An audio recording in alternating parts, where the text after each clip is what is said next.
glad you brought Sally here.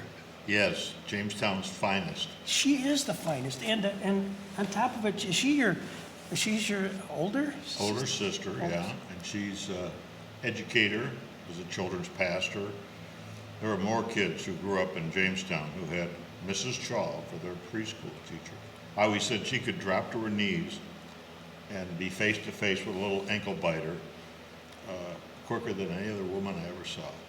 She was great with kids. And I saw that happen because we live catty-cornered to them, and she did that. And I always learned that if you're going to talk to children, you got to get down to their level, not have them crank their neck up. Yeah, you know, I've got schools out west, charter schools in Colorado and Arizona, and they got my name on them, and it's just not my name on them. I'm very active in the schools, but I love to go in the classrooms and talk with the kids. We call them scholars as opposed to students, but I love those little guys. And they're so much fun because I walk in the cafeteria, one little ankle biter will say, "There's Dr. Leman," and they all come running. And I mean all. They eat about 200 at a time in the cafeteria because they come in at different times. And every one of them gets a hug. Every one of them. It's just so much fun. So I love being around young people. So I guess that's a Leman Chaw phenomenon. We like kids. So you're going to be really bummed out hanging around being interviewed by a 72-year-old here today. Yeah, exactly. Yeah. She was great. She was a great big sister. I'm the youngest of three, and I've sort of shrunk myself, figured out why I am the way I am, because they both did very well in school, and I didn't do so well. And you've written about that, how your professor, teacher couldn't get you even into a reform school. Yeah, true. It's true. I couldn't get University of Buffalo night school. That's 6 units. I mean, really, you can't let the kid in for that? No, they didn't. And I applied to our church denominational school in Chicago, Illinois, and they turned me down. And then finally, I think it was 9 days before the semester started, they relented and let me in on probation with a 12-unit load, which basically said, and I still have the letter, "We don't think this is a very good idea, but we're willing to give it a shot. And if he pulls his grades, he stays. But if he doesn't at the first semester, he's gone." So if you don't think fear is a motivator, I'm here to give testimony that fear is a great motivator. Mm-hmm. How'd you do? I eked out a C- average, which was, quite frankly, to me, proof of the living God. And then the bad part of the story is the Lemans were not people of means. We had very little, and I got through my freshman year, but then I didn't have enough money to go back for the first trimester. And when I went back in the winter quarter, because I was a baseball player, and to be eligible, you had to be there the semester before. Well, during that semester, the ice cream machine in the dorm went on the fritz, and it started giving out freebies. Well, I'm here to tell you, freebies? We went and cleaned that sucker out. And Berg Hall, February, Chicago, you had your own built-in icebox by just putting those ice cream sandwiches out on the ledge. And so, anyway, the dorm rat, made the big deal about it, and he put up a sign. He said, "For those of you who participated in the illegal ice cream social, the dorm lost money." And so they had a conscience fund, Greg. And I came in one night, and a night watchman had fallen asleep in his chair. I was with my roommate. I said, "You know what would really be funny? If somebody stole the conscience fund, I'll steal the conscience fund." So I stole it. Long story short, the dean of students hauls me in, asks me if I know anything about it. I lie through my teeth, tell him I know nothing about it. He suggests it'd be a good time for me to maybe go back to Arizona. And so I got thrown out of school. The miraculous part of that story was 10 years later, I was a dean of students at the University of Arizona. So you figure me out. Well, but you figured out everybody else that you're out there. They can't can't fake you out. Exactly. Tell me about your mom and dad. Mom and Dad were working class people. My dad had an 8th grade education. He used to talk about the big school. He'd say, "Hey, Kevin, Remember, you go to the big school. Well, he said that because he had an 8th grade education. And so did his 3 brothers. They shoveled coal at age 12 to help the family. So certainly not blue bloods. My mom was a working nurse, and she worked nights when I was in high school. Most of the kids in my school growing up, their parents, their moms didn't work. But my mom was a working nurse. She was a superintendent of a convalescent home for children up in Williamsville. But they were people who loved their kids. And I had a great mom and a great dad. And I think psychologically, I'm a shrink by trade. Mommy's imprint sons big time. Dad's imprint daughters big time. And I think the man I am today is because of the great mom I had. Mm-hmm. You're so well known for many books, but the birth order book has really seemingly launched you. What was the inspiration for that? I mean, did you wake up one morning and kind of looked at your sister and your other sibling and say, all right, this is how this works? Well, at the graduate school level, I had a major professor who was just terrific. His name was Oscar Christensen. He came out of the University of Oregon. He was a full prof at the University of Arizona. And birth order theory comes from a guy named Alfred Adler. If you ever read Alfred Adler, it's a little bit like reading a Merck manual. Good luck. You read 2 pages and say, what did the man just tell me? But one of the things, Adler was, by the way, a compadre of Sigmund Freud in Vienna years ago. As a side note, in public debate, they found out they were very different people. For example, Freud would say, you smoke cigarettes today because you were fixated at the oral stage of development on your mother's breast. If Alfred Adler was alive today, he would say, you smoke because you're stupid. You should know better. He's a very practical theorist, but he was the one that talked about striving for superiority. It's like when we were kids and you played on a dirt pile or a sand pile. And for us men, it was king of the hill. For the girls, it was queen of the hill. But the idea was to be on top of the hill. Well, he is talking about, in his theories, about there's this striving for superiority in families. And of course, the firstborn is the one closest to parents, okay? And by the way, there are astronauts, or engineers, or, you know, you name it. If there's structure and perfection, you're gonna find a firstborn. But anyway, he was talking about the firstborn child. Reliable, conscientious, a list maker, does things right, streak of perfectionism. I go, wait a minute, he just described my sister. And then he went to the second child, the middle child. And the middle child, a lot of it, negotiating, got along with people, good mediator, social butterfly. But a lot of what he said about firstborns applied to my brother. So my brother was sort of, he's in the middle. He had some middle child qualities. And by the way, they're the peanut butter and jelly of the sandwich in many ways, because they negotiate and compromise for about everything. And then he talked about the baby, the family. Youngest, never met a stranger, you know, too impressed with themselves sometimes, can be mischievous, adventurous, funny. I mean, name a comedian. In all probability, if I asked you to name me 10 comedians right now, all 10 would be youngest children in the family. Wow. Well, anyway, he just, in a lecture one day when he started introducing the concepts of Alfred Adler in the striving for superiority, I said, my goodness, he just described my family. I got to learn more about that. So my book before that birth order book was a book called Making Children Mine Without Losing Yours. Okay, sold over 1 million copies. And yet people will still remember of all the books, I've got 60-some books to my credit, they always remember the birth order book. In fact, as a sidebar, when I went to New York and did Today Show and Good Morning America and CBS and all of them, my publisher would always remind me, hey, don't mention birth order, okay? Because if you mentioned it to Katie Couric or to Brian Gumbel or any of those guys, everybody found birth order fascinating. Wait a minute, tell me more about it. They said, no, we don't want you to talk about birth order. We're talking about this book over here. Have a new husband by Friday. That's what we want you to talk about. Don't talk about that. So I've learned in the media, unless I want to talk about birth order, don't mention it. It's a good thing I mentioned it. It's a fascinating, I mean, My sister gave it to me. She Yeah. said, Greg, this explains everything.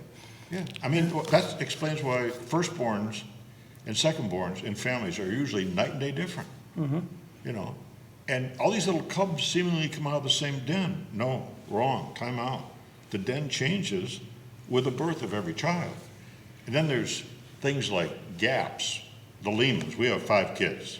Firstborn, English teacher by trade. She knows what a dangling participle is. I mentioned that to a woman once, she slapped my face. That's a bad joke. But But, actually, I understand it. yeah, but anyway, firstborn, secondborn, our daughters' personalities are very different. Only son in the middle. Well, is he a middle child? No, he's a firstborn son. And then we had a little surprise at age 42. Well, and she is the baby of the family. Okay, and yet we had the surprise, but we also had the shocker when my wife was 48 years old. And that little shocker, because she's so far behind the rest of them, personality-wise, functions like an only child. So birth order isn't just rank order, all firstborns are this Right. way, all middles are this way. In fact, you take a firstborn that grows up with critical-eyed parents, and I'll show you a kid that never measures up to their potential and is good at defeating himself. Has there ever been an event where you and all of your children have sat around and gone through this book? You know, I don't think publicly we've ever done that. That would be an interesting conversation. Yeah, kind of react to it. I mean, We like, never have, but you know what I was good at? I was good at separating my professional life from my family. And my kids have said this publicly to their friends, that they never felt like Dad put his career ahead of us. In fact, on my phone, I could show you, it says favorite child. And that has changed because different children have come in and said, no, I'm the favorite child. It changed their number. So as a parent, again, I've written a lot of books on bringing up kids. If you have kids who all think they're the favorite child, I think that's pretty good. as a psychologist, do people come down and sit with you privately and, hire you to give professional advice? I mean, you're just so well-known publicly, but do they actually use you as a, Yeah, for 40 years, I did private practice. yeah, And I quit because finally, as my career, I did so much TV. I mean, I did Oprah Winfrey lots of times, and if you're old enough to remember Phil Donahue, I'll Phil? never forget him. Go ahead. He said, firstborn and controlling as I am, we will now take a commercial break. I'll never forget that. But you'd be working with a couple and they're near divorce's door or whatever it was. You say, oh, excuse me, we're scheduled for next Tuesday, but I got to go to New York. It got cumbersome. So I still speak. I'm a busy speaker. I speak all over. I do all kinds of associations or fundraisers or you name it, church groups and civic groups. But you have a great wit. You have a real tremendous presence, personality. Where does one develop that? I mean, is it just over time practice? But you put things in a very comfortable, but often with a comic twist to it. Well, when I hear people describe me, they say he's down to earth, he's funny, he makes complex things simple. I wrote a book about early childhood memories. Now, you be the psychologist for a second, okay? It's a Sunday morning. How do I know it was a Sunday morning? Because the big, thick newspaper was on the cement steps at 87 Pullman in Kenmore, New York. I had gone out, the door closed behind me and locked me out. I'm knocking on the door. Nobody hears me. I'm crying. To put it bluntly, I need to go potty. To be real blunt, I ended up going potty in my pants. Now, I could show you a postcard that the Phil Donahue crew sent me that said, thank you again for your submission, but it doesn't fit our television needs at this point. They turned me down 13 times. I mean, I couldn't get in college. I couldn't get in grad school. I mean, all the things I couldn't get into. I mean, if you tell me I can't do something, Greg, if you're a betting man, I would bet on that chubby little psychologist that somehow he'll get there. People talk about all these successes. When you get older, they put you in Wall of Fames and Hall of Fames, which they have done. But I always tell people this: hey, my greatest thing I ever did was talking my way into Disney World for 9 free tickets. It took me 20 minutes. I counted on. I tried to do it in 10, but it took 20. But I still got 9 tickets, $180 a piece, absolutely free. And there's times I'm driving along, I'm just giving you my private thoughts, and I'm thinking, Leman, how did you do that? Well, that has something to do with the skills that I learned when I was a little kid. And you ask the question, personality and forming, how's that happen? It happens in the first 5, 6 years of life. Someone once said, children are like wet cement. And that always stuck with me. Yeah, they are like wet cement, because in those early years, they're very formative. You can shape them up whatever way you want. But once they hit 5 or 6 or 7, the cement hardens. And so you talk about behavioral change in older kids, especially the hormone group. They get weird, by the way, about age 11. It gets more difficult to change that around. So again, I was blessed by having parents who loved me, and a great mom, great older sister who was like my second mom in many ways, a brother who wanted to kill me on occasion, but to this day we talk every week. So we have a very close family. So take a look around the world today, you don't see a lot of close families. You find yourself being highly demanded of TVs, I think. Are you able to be selective in a sense that when people, television, radio, call and say, I'd like to have you on my show to talk about your book, and do you go beyond who the person that's asking to interview you?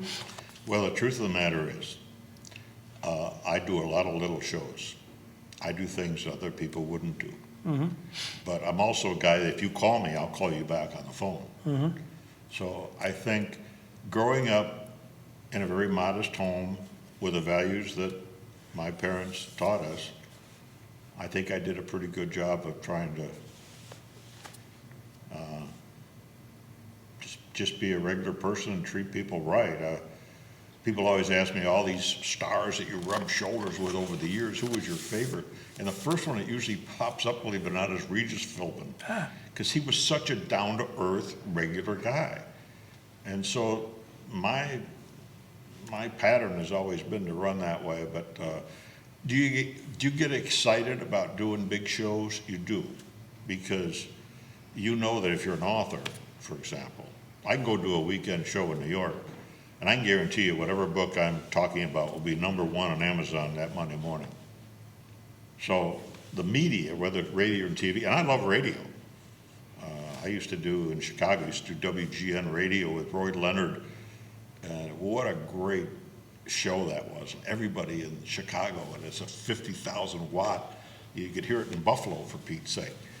I would be on his show for 3 hours. Wow. No one's on a radio show for 3 hours. He didn't like anybody in my profession, but he liked me. I remember the first time I did his show, he said, Dr. Leman, I got to tell you, that was really fun. He said, next time you're in Chicago, he hands me his card, you call me directly. Bypass the producer. I'm just telling you, I'll open my doors to you anytime. And I did Roy Leonard's show for years in Chicago. And you'd walk into those bookstores and there would be the top 10 books. And there's that chubby little psychologist, that little Swedish Irishman, Leman. By the way, my middle name's Anderson, so I fit in Jamestown, New York pretty good. Amen. Yeah. So, but I was down to earth, try to make sense. If you came in with your bride, for example, and you were having marital difficulties and you're in your 30s, one of the first things we would discuss is, listen, this is what you got to understand.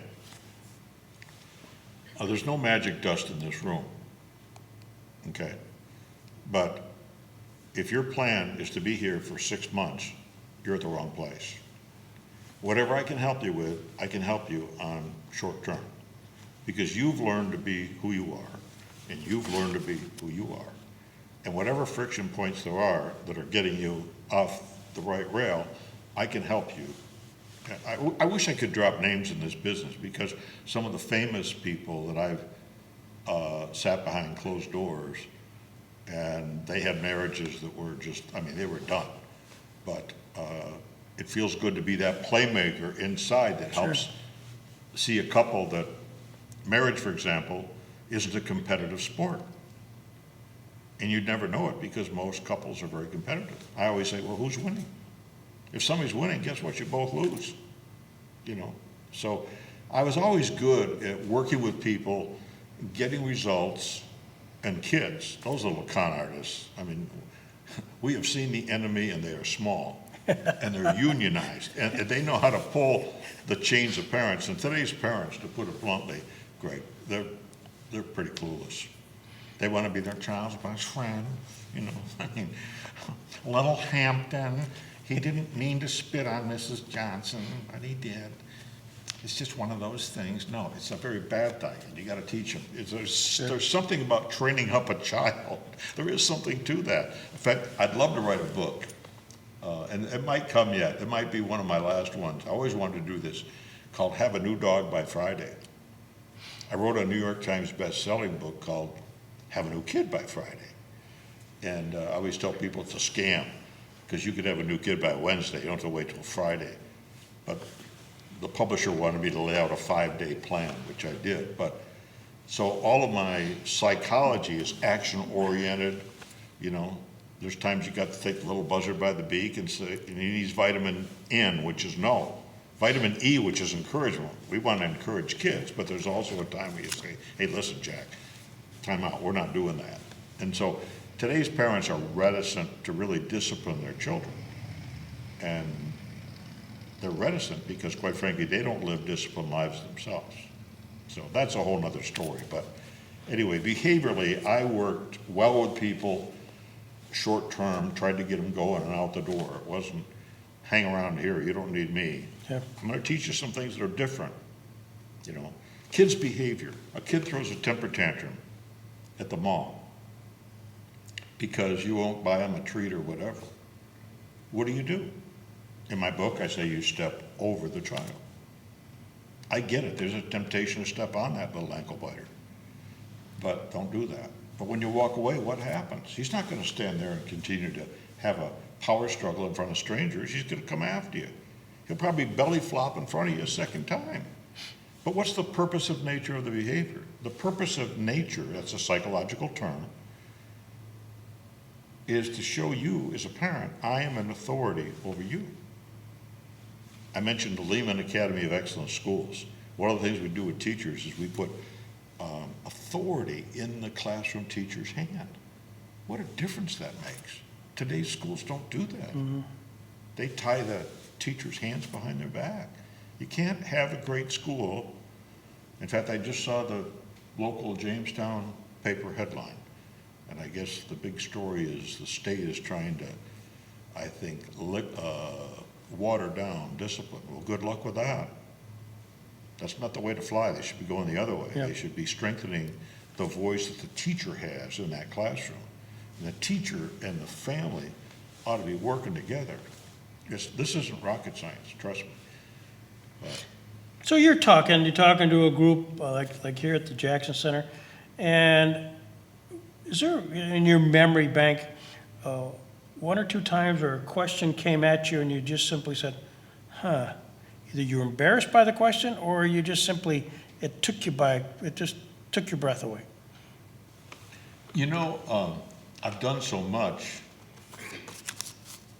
When you go to a TV show like The View, oh my goodness, talk about an interesting group of people. The producers want to sort of go over the questions with you, and this is what we're going to do. And, you know, quite frankly, if I can tell them nicely I don't want to do that, I do that, because I don't want to know. It's pretty hard to surprise me with a question. Sure. So I take them as they come. What I've learned is if they ask you something and you don't know anything about it, that shouldn't be an embarrassment. You just say, you know, I'll tell you the truth. I know very little about that, so I'll reserve comment on it. But you get a question, and I always wanted to answer the question in a way that it made it a teachable moment for the other people in the room. Mm-hmm. When I taught at the University of Arizona, I taught graduate courses for counselors, and I had MDs and RNs in the class taking it just to have the experience. But I would bring in real couples. I'd bring in real families who were battling each other, who was each other's throat. And I showed them how to work with that couple. And you can imagine, my classes were huge. Yeah, absolutely. People loved that. You're not just talking theory, you're showing us the theory and how to do that. It's psychologically disclosed to a kid, oh, you know, something, Michael, I'm getting the feeling you're really just trying to tell me and your mom and dad that you really are the boss of everything. Could I be right on that? And lots of times you see the little kid, we call it the recognition reflex, you know. Yeah. The kid you give away with his eyes, yeah, that's exactly what I'm trying to do. Well, that's not how we roll here. So, yeah, questions, I'm trying to think if I ever had any really weird ones. I've had a lot of weird experiences behind closed doors with people, because people will tell you things that are just absurd. But I thrived on the question. I thrive when the light goes on.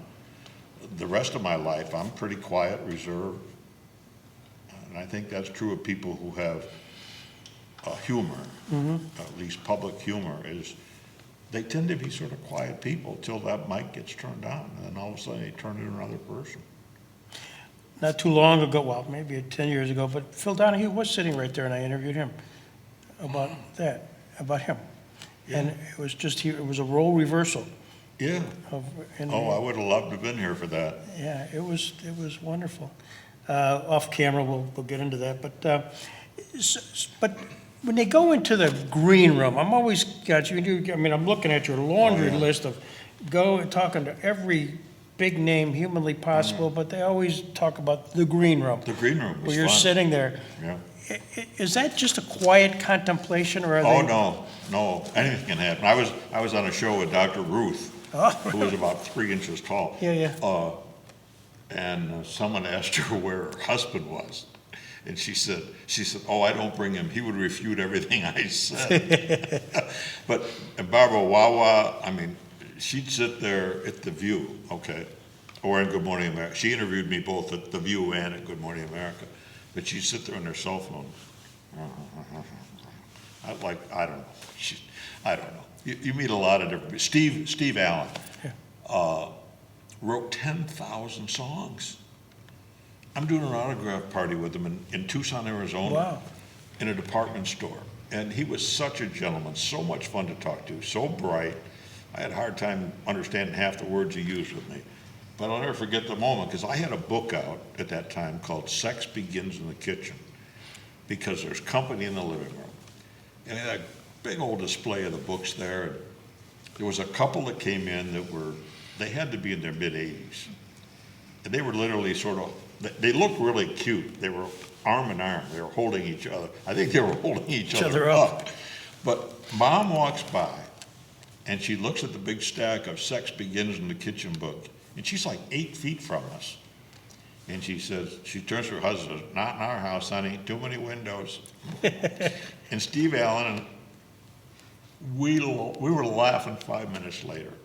But to rub shoulders with people like that, or I'm interviewed on the Joan Rivers show. Sure. With Joan Rivers. Funny lady, oh my goodness. But anyway, some shows, some 6-minute segments just sort of roll. And I had her on her backside laughing, okay? So she says, oh my goodness, this guy is so funny. We're gonna be back, Dr. Leman, in just a second. And the producer's going, we're done with that boy. She says, no, we're bringing him back. We'll be back. So what happened was Joan dumped the guy unceremoniously right there live, and whoever was up next didn't get that 6 minutes. Yeah. I got 12 minutes. Well, you feel bad for the person, but it also tells you that the interview was so much fun. Sure. That the head coach said, hey, listen, we're going to roll with this. And that's happened lots of times. And for me, that's the thing that gets me going. I'll never forget they asked Michael Jordan a question about Michael. Do you get nervous on the court? And he said, no. He said, that's when I'm the most at ease. And I always remember saying, yeah, I can identify with that, because my comfort zone is here. When we're recording something or doing an interview, I just get energized by being here. Yeah. And so I'm an aberrant thinker, so if a firstborn child or an only born child out there is saying, okay, Leman went here, here, here, here, here, oh my goodness, he went everywhere, then I'm an aberrant thinker, I'm all over the place. Another person just recently passed away, Mark Russell. Oh, yes. And I'm sure your paths crossed with Mark, but similar guy. I did 6 hours worth of interviews with Mark, but whenever, off stage, quiet, contemplative. Oh, yeah. And as soon as the light hits, Yeah. Now, here's a factoid you don't know. My parents, John and May Leman, and his parents, ran around together in Buffalo, New York years ago. oh my gosh. And I approached him one day. In fact, I'll tell you how it happened. I met it must have been his first wife in Tucson, where I live most of the year. And she stopped me in a supermarket. She said, "You're Dr. Leman, aren't you?" I said, and she introduced herself. "I'm Mark Russell's ex-wife." Oh my goodness, his real name was Russlander. Mm-hmm. And the Russlanders and the Lemans ran around, and I find this out from her. And so when he was at Chautauqua, I nailed him one day. I said, "Hey, can I talk to you for a second?" And I just told him. So yeah, I had him and his wife out on my boat, the Fat Chick Magnet. If you ever see that boat on Chautauqua Lake, That's you, me, okay. The Fat Chick Magnet. And see, now they're me, the baby, the family. Why Yeah. would you have a boat called the Fat Chick Magnet? Because it just makes people chuckle and laugh. Well, it does. So that's the baby of the family. I mean, you take your birth order with you, wherever you go. That's what makes it interesting. We think we change so much, and if I interviewed you and said, "Okay, Greg, let me interview you for a second. Can I interview you Sure. for a second? Give me a description of Greg at age 5 to 12, when you were a little boy. What words would describe your personality?" Aggressive. Somewhat of a leader. Creator of I'd be the manager of the baseball team of the little 10-year-olds. The gatherer of personalities, and I'm a firstborn. Yeah. Well, so you have leader written all over you. So the hard thing for you in life might be saying no to people. Because if it's a project or something, you've got the drive inside of you. I did a book on early childhood memories. I told you about the knocking on the door. Lots of times our first memory of life is sort of a microcosm of how we see life. Yeah. And the little boy or little girl you once were, I got news for you. Chances are you still are that little boy or little girl, which just adds to the conversation about how important those early years are. Mm-hmm. And that's why preschoolers, for example, little kids should be in preschool. Not 5 days a week, it's too much, quite frankly. But they should 2 or 3 times a week, 3 hours, socialization. They've got to learn that they're not the center of the universe. And yet today, parents raise kids to feel like they're the center of the universe. That's a very destructive thing to share with a kid. They need to learn that other people in life count. Do you like being a guest on a show, television or radio, or would you like to have your own show and bring guests on?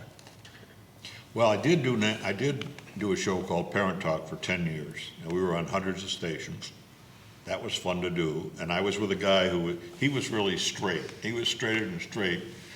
That I took him trout fishing in the Rogue River in Oregon. With God as my judge, he showed up with wingtip shoes on. We're very different people, but we had great chemistry. And so, yeah, and I have a podcast that's been enjoyed by a lot of people, and I've enjoyed that. I like live radio. I like live TV the best, and I think I like it because it's pressuresome. You don't really know what's coming, and you just got to be able to play off things. And I always say that I'm good at playing off things, and that's why I never want to know what's coming. Whatever curveball they throw me, I can hit. But I did think of one thing, when you talked about questions that threw you. I was doing a local show, ABC affiliate, WKBW up in Buffalo. And they had some technical difficulties that day, and a question came in, and I really didn't hear the question. And when I got home, my wife said to me, "You didn't hear that question, did you?" I said, "No, I didn't." She says, "Honey," she says, "I gotta tell you, you answered it so well."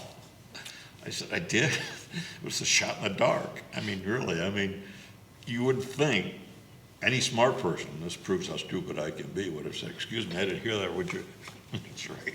Oh no, I just go ahead and answer the question. But, so I guess that's part of my personality as well. Tell me, you were kicked out of North Park. Yeah. And that took some doing. That's sort of like Cub Scouts too. Yeah. Well, And fourth grade. yeah, if I had true confessions, I'd follow suit, but I'm not. That aggressiveness in you got you in trouble. It had to as a kid. It did. So you then get an honorary degree at North Park, and therefore you get the degree, they put the nice sash on you and all that other stuff. And then what's your lead line to all of this? And I'm glad you asked that question. It was one of the serendipities of life that I really enjoyed, because some of my old professors were in the audience. They gave me a very long introduction, way longer than it needed to be. It was embarrassing. And it wasn't about my accolades, it was more about the disasters in my life. I had so much fun at that thing. And I remember looking out at a guy named Carol Peterson, who I think he was the head resident in our dorm one year when I was at North Park, and he was up in the administration. But he was a wonderful human being who understood kids. And as I was speaking, I sort of kept my eye on him.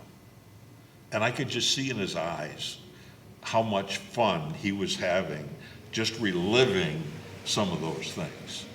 So it's sort of like if you ever played on a ball team or something, you get together with your old buddies again and you reminisce about old days, and you're always just having a good time rolling with things. That's what it was like. So I was lucky at North Park. They gave me the start. I mean, literally, I couldn't get in University of Buffalo Night School, couldn't get in Erie County Tech. I applied to schools you never heard of that didn't want me. I applied to Florida State University because I heard it was a party school. I said, maybe they'll take me. They didn't want me either. In fact, I dedicated my first book to a guy named Charlie Messino, who was my high school guidance counselor in Williamsville, who said, Leman, with your grades and your record in the school, I couldn't get you into reform school. And I ended up being friends with him as an adult, and he had every reason to say everything he said about me, because I had ACTs, SATs at the 0 percentile.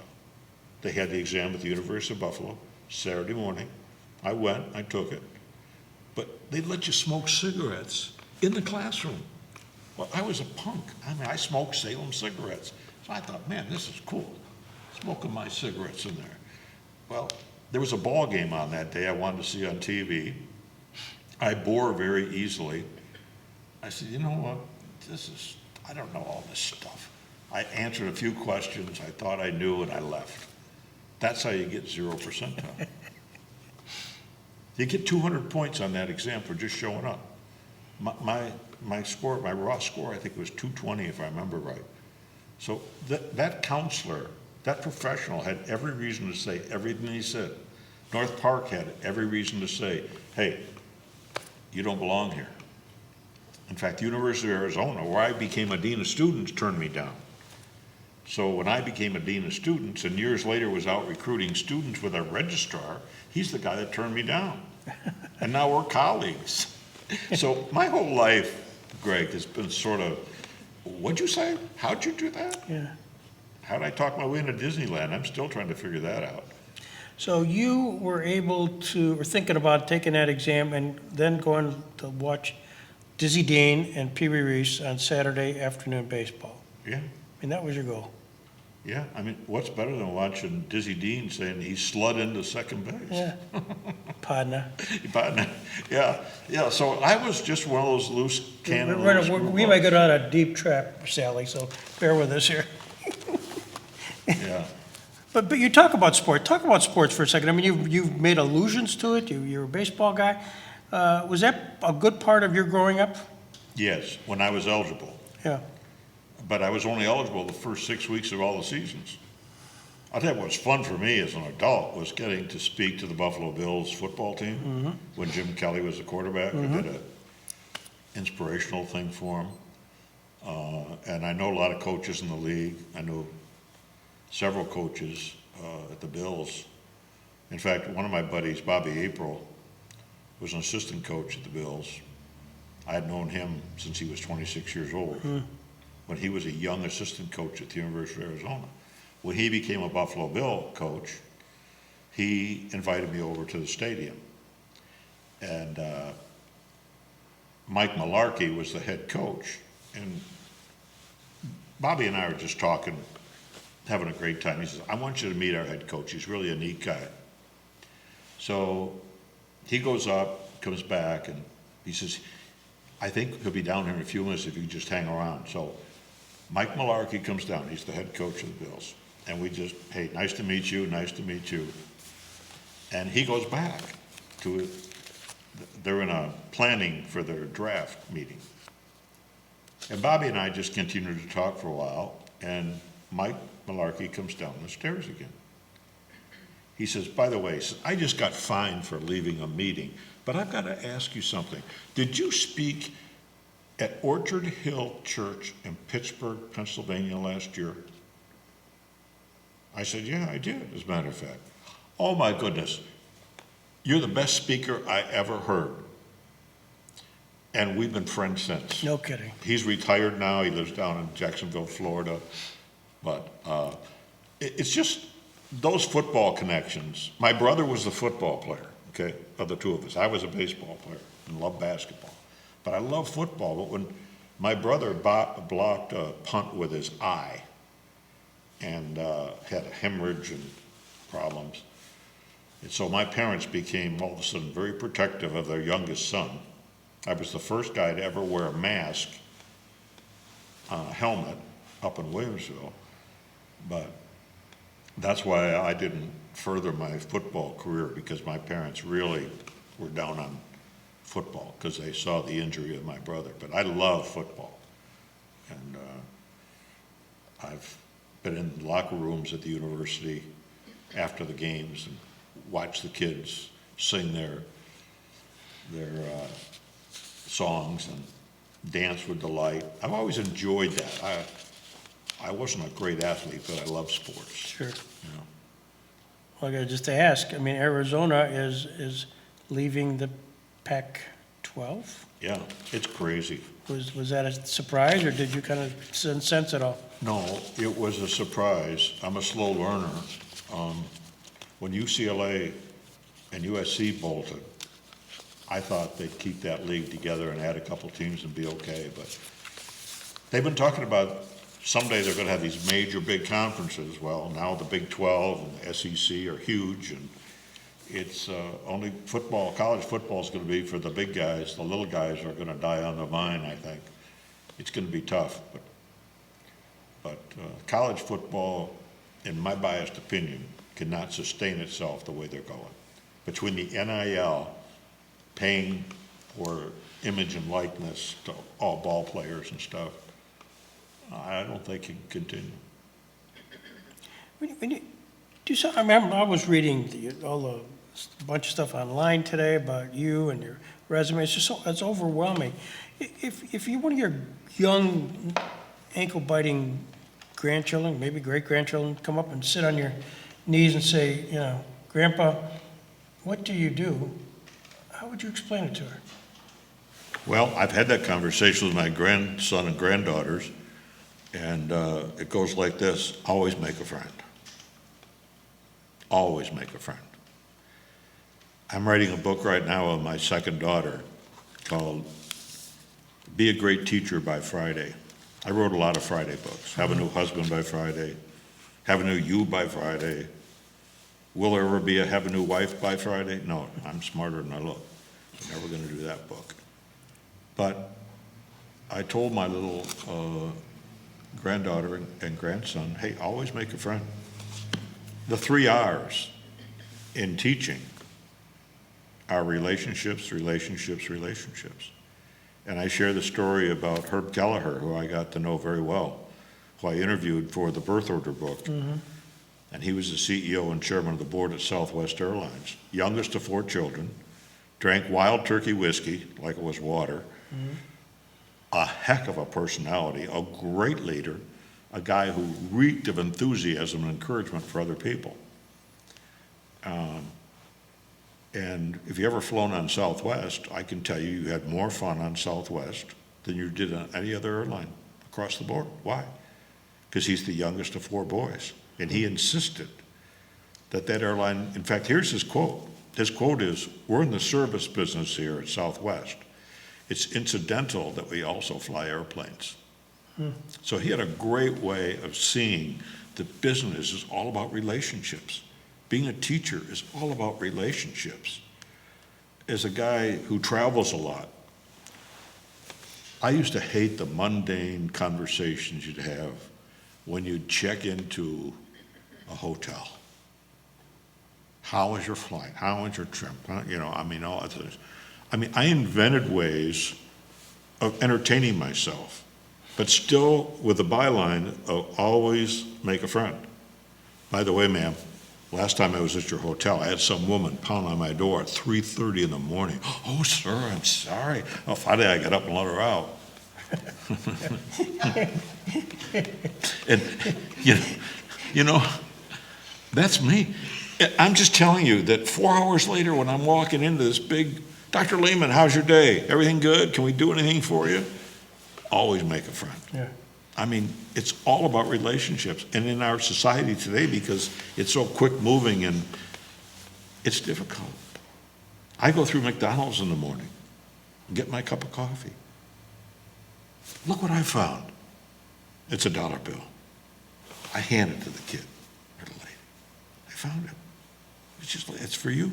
Yeah. They're blown over that you're going to give them a tip at McDonald's.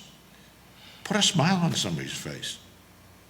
Do something for somebody else. And what I've learned as an adult is to be happy for other people's success.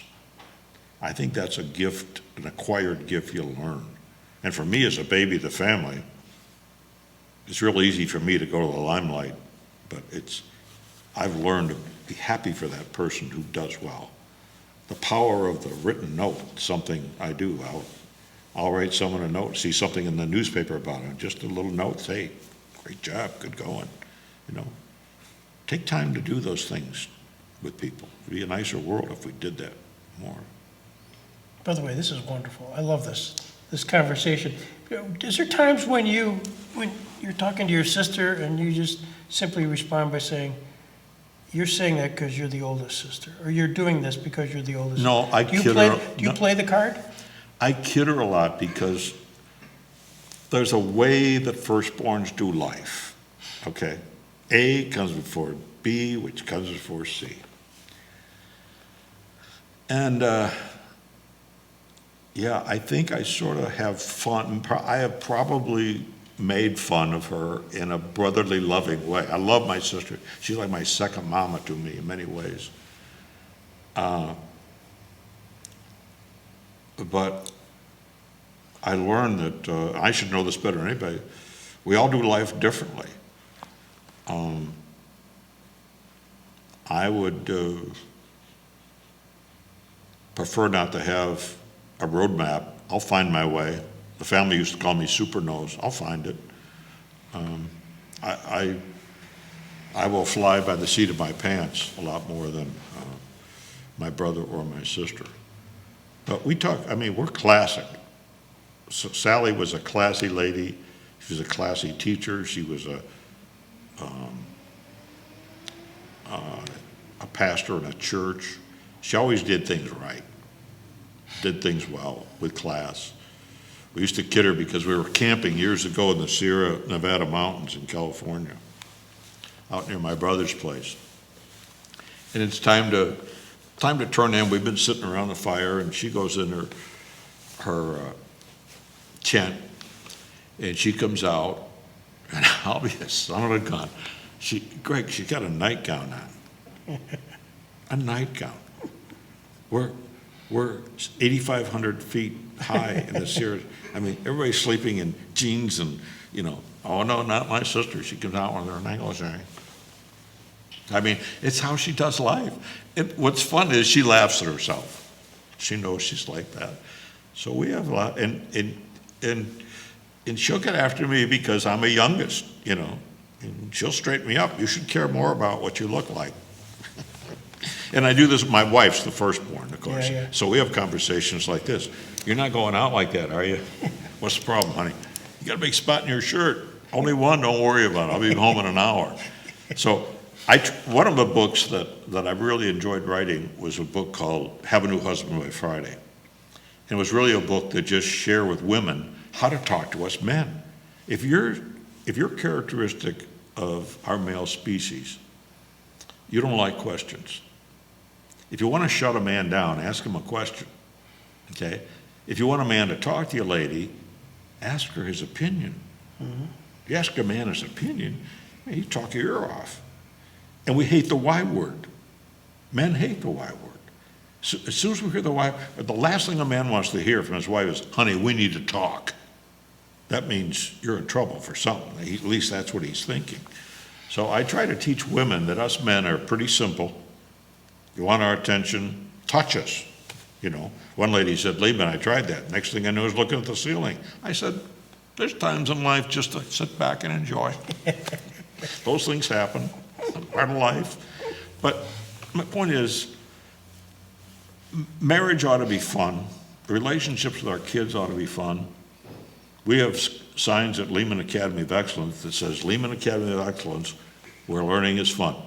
And that came right out of my experience with guys like Herb Kelleher and my own experience in life going through.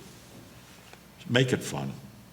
Learning should be fun. Education should be fun. And today our society's got so darn polarized. Nobody's having fun, it seems like. So we talked yesterday, setting this up today, or maybe Wednesday, and you'd said you'd talked to your sister, and my ears were burning. Therefore, you had a little bit of time to know that you were coming down here today.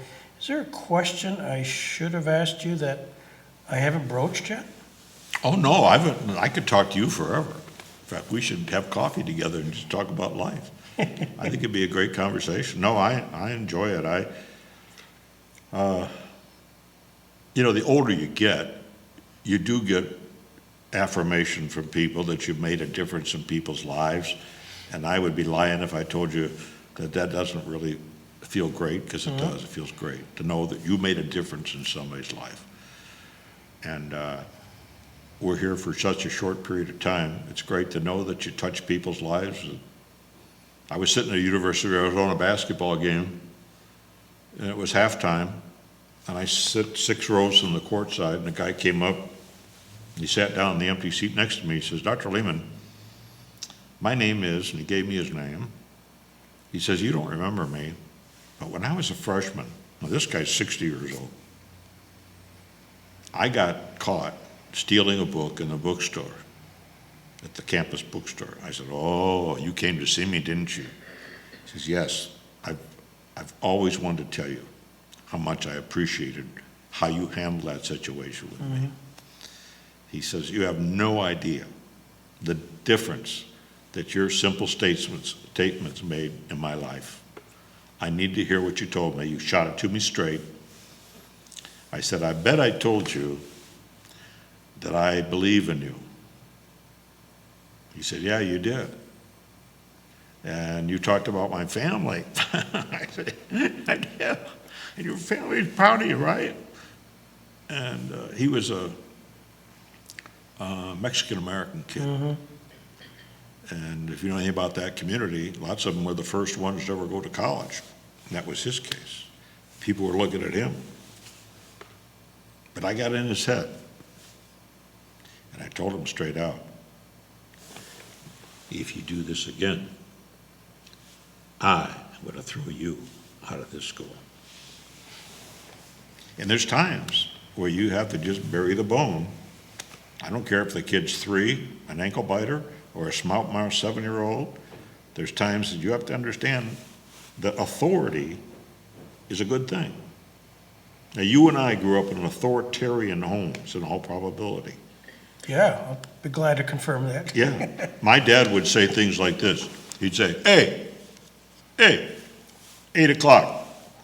He'd point. Now, that meant move. If you didn't move, it would be something like, hey, you want to go to bed on your own power? You want to be ricocheted to bed, but you're going to bed. Yeah. Today's parents, Brittany, sweetheart, it's 8 o'clock. Have you chosen to go to bed yet? So we got the authoritarians over here. We got the permissives over here. What I've spent a lifetime trying to teach parents, those extremes, both of them will produce rebellion in your kid's life. If you're too powerful, too authoritarian, they're going to rebel. If you're too permissive, they're going to rebel. Okay, smart guy from Arizona, if that doesn't work and this doesn't work, what does work? Being an authority. Your yes is yes. Your no is no. You're the captain of the good ship family, Peterson, okay? Do you know your port of call on the lake of life? You better. You're either captain or co-captain, and you're going to have some mutiny, and you're going to have some people leave the ship, and you're going to have to throw a life jacket this way or that way. But the point is, do you know where you're going? And so many families today, to me, seem like they're balsa wood just sort of flying all over the ocean, don't know where they're going. There's no direction. Kids need direction. They need guidelines. They need, this is who we are. And I was giving a graduation speech out west. I mentioned that when our kids were little and they went out for an evening, I'd say, hey, don't forget, remember, you're a Leman. And somebody asked me once at a seminar, what does that mean? I said, I don't know. But I guess it means there's an expectation that you're going to conduct yourself the right way in life. Don't forget you're a Leman. And so I was giving a graduation speech to our kids that were graduating from the 8th grade and going on to high school. And that was my final line of the speech. I said, remember, don't forget, you're a Leman. We have great expectations for you. And so when you have great expectations for people, especially kids, they tend to what? Live up to those expectations. You just have to do it the right way. If you do it too hard, too authoritarian, they're going to rebel. You do it too permissively, they're going to rebel. So finding that sweet spot is a secret to being a good parent, I think. You're wearing a shirt that says Leman Academy. Maybe, Ed, if you could zoom in on just seeing that for the camera. Was there an aha moment where you decided you're no longer going to be in addition to being a book writer, in addition to being a speaker, in addition to being a psychologist, where all of a sudden you got a bricks and mortar school to put this all in? Go practice. online and look at our schools. You'll be impressed. I mean, they're gorgeous schools. I did, by the way. I'll tell you the truth. That's one of God's blessings to me late in life, because I was having coffee with a guy. He said, Kevin, would you ever want to have a school? I said, well, I always sort of dreamed of having a school, but how would I have a school? I'd have to go out and raise millions of dollars, and I don't like asking anybody for a nickel. He said, well, you could have a charter school. Now, again, God is my judge. I didn't know what a charter school was. I said, talk to me. Well, about 18 months later, we were standing before the charter board in Arizona. I had to present a charter my daughter, Chrissy, and her husband, Dennis, wrote the charter. And charters have to be perfect. If they're not perfect, you don't get accepted. And most of the people who apply don't get one for that reason. So we're up there in Phoenix, Arizona, and they vote on it right in front of you. And so with a great sigh of relief, we get voted on, and one lady said, wait a minute, I'd like to say something. I go, oh no, oh, here's where the hammer's gonna come down. She says, Dr. Leman, you won't remember me, but I was in your graduate class at the University of Arizona, and I have to tell you, that was a fascinating, interesting, wonderful class, and I just want to wish you the very best with your schools. Whew. Walked out of there, and I'm telling you, 18 months later, we had that school up, and we had a plethora of families who said, hey, we want in. And to this date, I mean, we're building a school right now in Parker, Colorado. We have 600 families who want into our kindergarten. And the public schools are lacking. They're devoid of discipline in so many ways. It's one of the reasons why we're in an educational crisis in our country today. So our schools have been really fun. I try to have as much fun. I wrote a leadership book called The Way of the Shepherd. You want to read a good book on leadership, it's a good book. It's been in hardback since 2004. If you know anything about the publishing business, books are out in hardback for a year, they drop in the paper, not this one. Sells like crazy. But leadership is lacking in so many areas of life today. It's just hard. People who become leaders, you're subject to all kinds of ridicule. There's just so much division. So I look at our schools and I see how they are producing young leaders. I have a talk show host friend from Phoenix, Arizona, who was visiting our school, and I was going around, and there was a third grade classroom, and I said, would any of you scholars like to do something for my friend? One little scholar puts his hand up. Yes, sir. I will, Dr. Leman. I said, what would you like to do? He said, I'd like to do the preamble to the Constitution. This kid, who's 8 years old, stands up and does the preamble to the Constitution without missing a beat. Wow. I'm telling you, my mouth dropped. My mouth dropped. My buddy couldn't believe it. And that day, he and his wife left with tears in their eyes. And they said, Kevin, I didn't think there were schools like this. So if you come to our schools, and I would invite you, ever get out west, I'll give you a personal tour of the place, and you'll see this, that the kids aren't pushed and shoving down the hallway. They're just different. But we expect them to be different. Sure. We expect the best of them. And I think as adults, we've gotten away from expecting the best of people that we work with, kids that, we have some influence in. Employers need to expect the best. And my experience has been kids actually want to please us. Most kids want to please their parents. Let them please, but work them to death. Let them give back to the family. Hey, parent, your 11-year-old could pay online every bill in your family. Let them. Let them see how much a car payment is. Let them see how much a mortgage payment is, rather than just doling out everything, snow plowing the roads of life for your kids. Make them be a part of it. The guy who grew up on a farm with 9 kids, 7 of them boys, that's one lucky farmer. But those lucky kids learned what? They learned in life, you work. You were aggressive. You worked. Yeah. Aggressive people worked. They don't sit and watch life go by. The question is, in your aggression, do you run over people in a way? Hopefully not. Hopefully you know how to, you're such an engaging personality, you wouldn't do that. But that's why you become a leader. We need good leaders. We need more Greg Petersons in life. You got that, Ed? Send it to my wife. Another first child. We're going to wrap up because I know you got to run, but I'm so glad to have all this time. But having written 50, 60 books, given countless speeches, now a Leman Academy, when the day is done, is there a Leman legacy?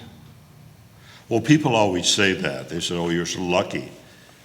I mean, I have to tell you the God's honest truth. I'm driving over this bridge and that bridge in Chautauqua County. I see this bridge is in honor of somebody or something. You know what? Gosh, I am sort of fortunate to have some schools. I guess there is a legacy there.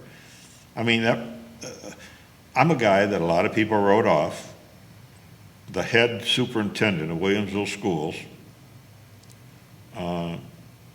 turned to one of his board members once. I was dating his daughter, and he said, quote, I wouldn't suggest you let that Leman kid date your daughter. He sort of comes from the other side of the tracks. I wish some of those teachers that I had in high school were still alive today. A few of them were. A few of them saw what I did in life. My baseball coach, who was also a teacher, got to see my successes in life, and he was very proud that I was one of his boys. Mm-hmm. It's interesting how that sort of flips around. But I don't know, there's a legacy. I hope the legacy is that he cared about other people and he had fun doing it. I'm very aware of how old I am. And I guess, yeah, I think you want, I don't know, when I look legacy, I think the real legacy is the 5 kids I put on this earth.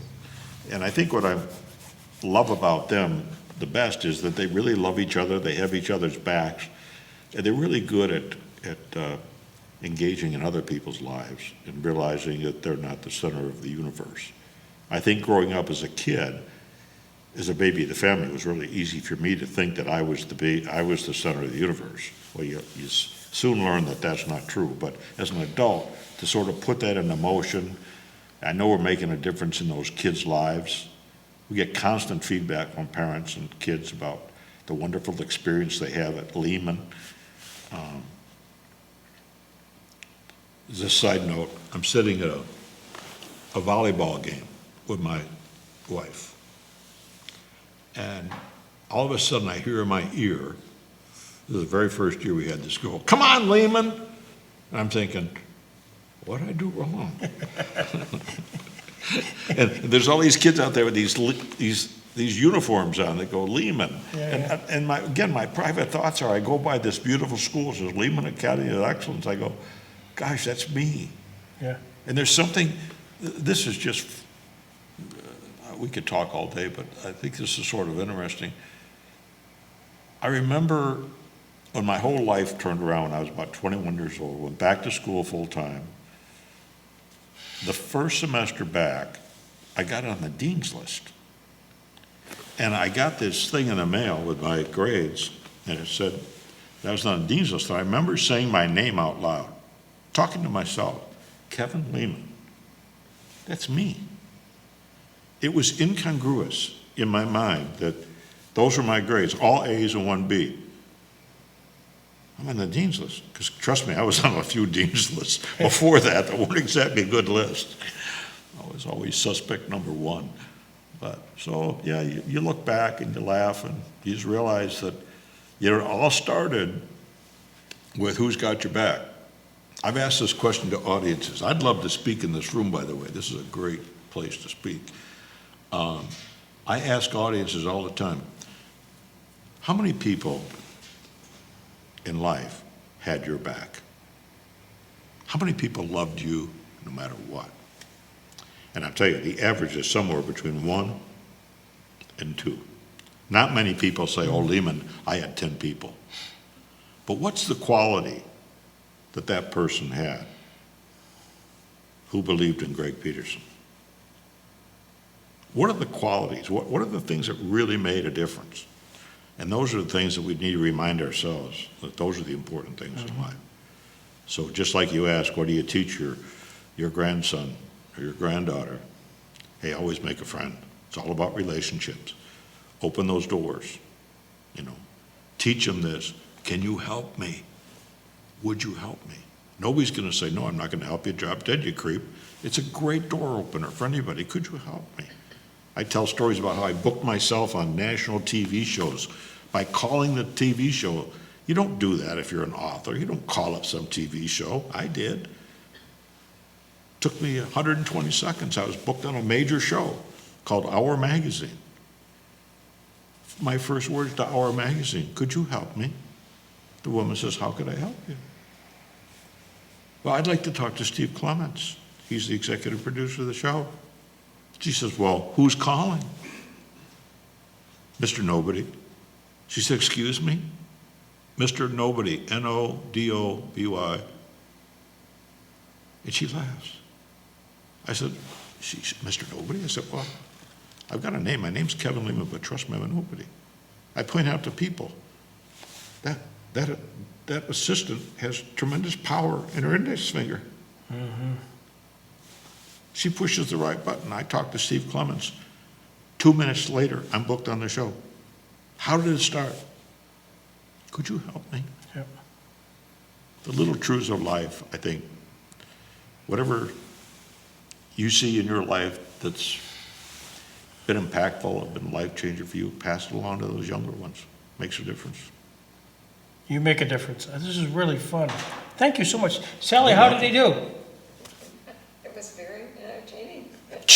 There you, I could add a lot more to it. we'll do you. Of course, she marries the dentist. Find the hole, drill the hole, fill the hole.